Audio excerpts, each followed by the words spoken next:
L'autre jour, j'ai eu une question très intéressante parmi mes abonnés. Comment bien choisir un tarot ou un oracle? Je comprends tout à fait parce que il y a beaucoup de choix sur le marché. Avant, il n'y en avait pas beaucoup. Donc là, c'est génial. Il y a beaucoup de choix avec des univers différents. Mais pour quelqu'un qui débute, un néophyte, bah, on est perdu. Et se dire, est-ce que c'est un bon investissement? Est-ce que je vais l'utiliser pour faire des tirages? C'est pas évident. Il y a des méthodes pour pouvoir trouver un tarot ou un oracle qui te correspond bien. Je t'en parle dans mon livre Le carnet de cartomancie, mais je vais surtout te donner ces éléments ici pour que tu aies des points de repère et que le jeu que tu choisisses te serve vraiment à te faire des guidances ou de la voyance. Je t'explique tout de suite. Il y a deux mots que tu as déjà entendus dans le vocabulaire de la divination et de la cartomancie, c'est le mot tarot et le mot oracle. Ce ne sont pas exactement la même chose. Le tarot, c'est ce que tu vois derrière moi, là, c'est une structure qui est toujours la même, quel que soit le choix de l'illustrateur. Ça peut être un tarot classique comme le tarot de Marseille ou le Rider que tu connais peut-être déjà, mais même si c'est le tarot des fleurs ou des choses comme ça, tu auras la même structure. La même structure, c'est-à-dire qu'on a déjà 22 cartes comme ça, qui sont ce qu'on appelle des arcanes majeures, ce sont des personnages. Et on a aussi d'autres cartes, 56 autres cartes, que tu vois derrière moi d'ailleurs, qui sont les arcanes mineures. Et ça va te permettre, les majeurs, d'avoir quelque chose de très large, très philosophique, très dense, et les mineurs, d'avoir plus de détails dans la prédiction que tu veux obtenir. À côté de ça, il y a des oracles. Alors, le plus connu, c'est l'oracle de Béline. Enfin, moi, je trouve que c'est un des plus connus. Là, je te montre une version qui a été modifiée. C'est une version que j'ai faite qui s'appelle l'oracle de Béline Feelgood.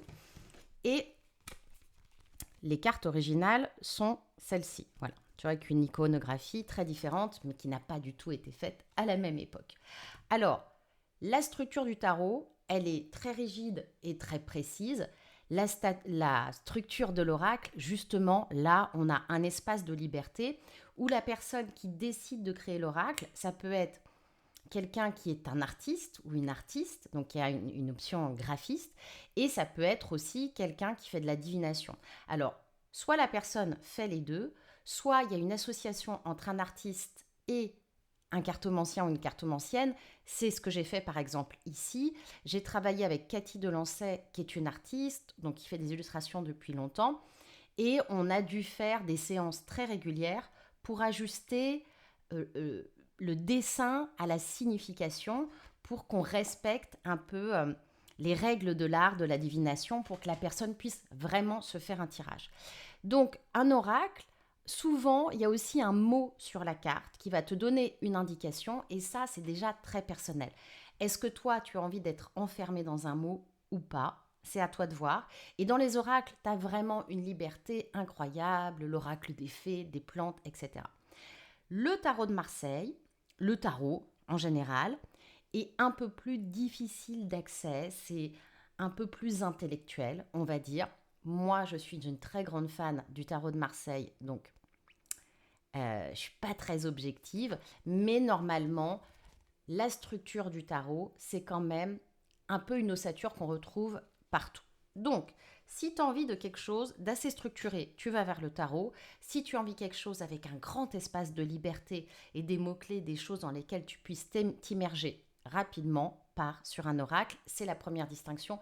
Je te donne d'autres astuces tout de suite. Le premier outil que tu peux utiliser pour choisir ton jeu, c'est bien évidemment l'intuition. Pourquoi? Parce qu'il faut que tu aies une connexion subtile et une connexion intense avec ton jeu. Tu vas t'en servir pour poser des questions intimes, soit pour toi, soit pour des amis, évidemment. Donc, quand tu vas voir le jeu, quel est ton ressenti? Est-ce que tu te sens à l'aise? Est-ce que tu te sens pas à l'aise? Par exemple, il y a des oracles très courants, l'oracle de G ou de la triade. Moi, j'ai une amie qui me faisait des tirages incroyables avec l'oracle de la tirade. Mais moi, je ne me sens pas à l'aise avec cet oracle. Ça ne veut pas du tout dire que c'est un mauvais oracle, ça veut dire que c'est un oracle qui n'est pas compatible avec moi. Ta première mission, c'est bien évidemment de regarder ce que tu ressens pour être sûr que cet oracle soit compatible avec toi. Donc, quel est ton feeling? Est-ce que tu te sens à l'aise ou pas à l'aise? Alors, si c'est un jeu que tu as dans une boutique physique, il y a quand même de moins en moins de boutiques ésotériques, j'espère qu'il va y en avoir de plus en plus. Là, tu peux regarder les cartes, parfois il y a des jeux déjà ouverts. Si c'est online, dans ces cas-là, essaye de regarder un max de visuels pour voir si tu arrives à te connecter et qu'est-ce que tu ressens. Tu peux même noter tes sensations par rapport à ces jeux-là. Et donc, le premier outil, c'est ton intuition.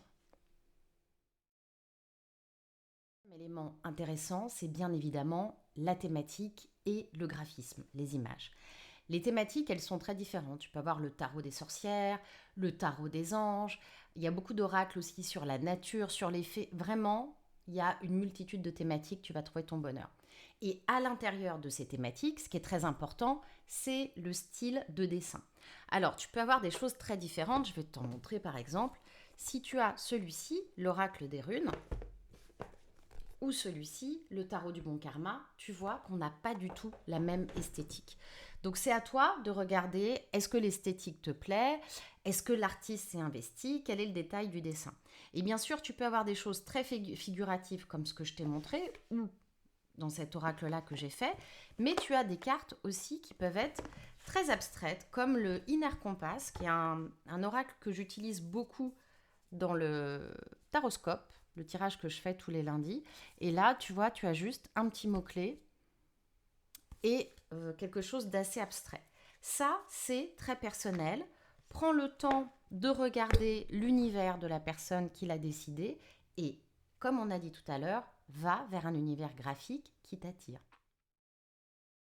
Parlons maintenant de l'aspect matériel du jeu parce que ça compte.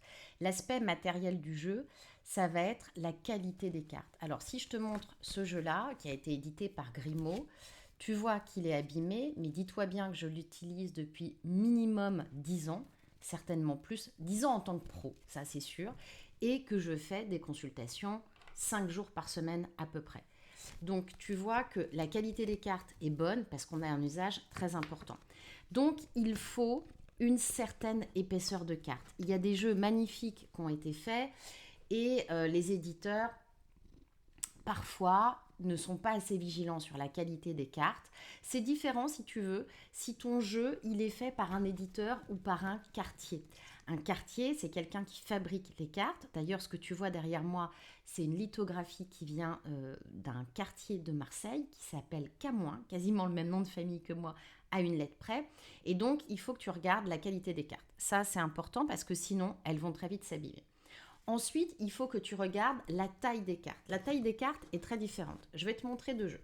Celui-ci, c'est l'oracle de Béline que j'ai fait. Tu vois, on a un jeu avec des petites cartes parce que j'ai demandé à mon éditeur de faire des petites cartes parce que j'ai des petites mains, mais parce que c'était la même taille que l'oracle de Béline qui est fait par Grimaud, il me semble, et que je trouve que cette carte, voilà, que c'est idéal.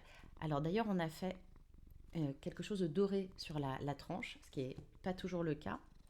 Ah oui, je vais te montrer dans une autre vidéo un jeu incroyable que Grimaud a fait. Ça, c'est un tarot que j'ai fait, un tarot feel good, qui est hyper sympa, mais mon éditeur a changé la taille des cartes sans me le dire, et je trouve les cartes grandes, tu vois, par rapport à ma main, elles sont très grandes. Malgré ça, le jeu plaît beaucoup, il y a plein de personnes qui l'ont acheté, donc ça, c'est très personnel pour toi. Ça dépend aussi de ton usage, de ce que t'aimes, de la taille de tes mains. Mais en tous les cas, n'hésite pas, si tu as la possibilité de manipuler le jeu, de le manipuler pour voir si tu te sens à l'aise avec le jeu. Donc ça, c'est la partie pratique. Il y a aussi une autre partie qui est importante, c'est le livret. Est-ce qu'il y a un livret dans le jeu? Ça, c'est important, tu vois. Là, il y a un livret avec chaque carte. Et est-ce que le livret, il est clair? Par exemple, le livret de l'oracle de Béline, il est très succinct. Celui-ci, voilà. Là, je crois qu'il y en a un autre qui est sorti, fait par Maud Christen, donc j'attends de le recevoir. Je pense que ça va être une pépite parce que c'est une intellectuelle, elle est passionnée, elle est très pro, donc elle va faire un livret intéressant. Est-ce que le livret, il est dense? Est-ce qu'il est pédagogique? Est-ce qu'il est pragmatique? C'est-à-dire, est-ce que tu vas pouvoir t'appuyer sur ton livret pour pouvoir faire tes tirages. Moi, je n'utilise pas énormément les livrets parce que je travaille beaucoup en voyance. C'est-à-dire que je prends la carte, ça me sert de support d'inspiration et ensuite j'obtiens des flashs. Mais le livret, c'est un peu le mode d'emploi ou le guide technique de ton jeu. Donc c'est sympa quand il y a un livret. Et quand il y a un livret, il n'a pas besoin d'être hyper long, mais en tous les cas avec des points de repère qui fait que tu ne seras pas perdu face à ton jeu. Ensuite, le dernier élément, bien évidemment, c'est l'élément de budget. Quel est le prix du jeu? Alors, les jeux de tarot et d'oracle, ça peut aller à peu près de 20 euros à 300 euros. Pourquoi cette fourchette-là? Parce que ça va dépendre si tu es sur une version industrielle ou artisanale. D'ailleurs, je vais interviewer une professionnelle sur le sujet bientôt. Et il y a aussi des éditions de luxe, comme c'est le cas chez Grimaud, qui ont sorti quelques éditions numérotées incroyables. J'ai un Béline et un tarot de Marseille. Je vais faire une deuxième vidéo là-dessus. Et le prix peut être aussi justifié par rapport à la qualité. Si ton jeu, il fait 45 euros, mais que tes cartes, elles te durent toute ta vie, bah en fait, c'est pas très grave. Donc, sois attentif à ces différents éléments.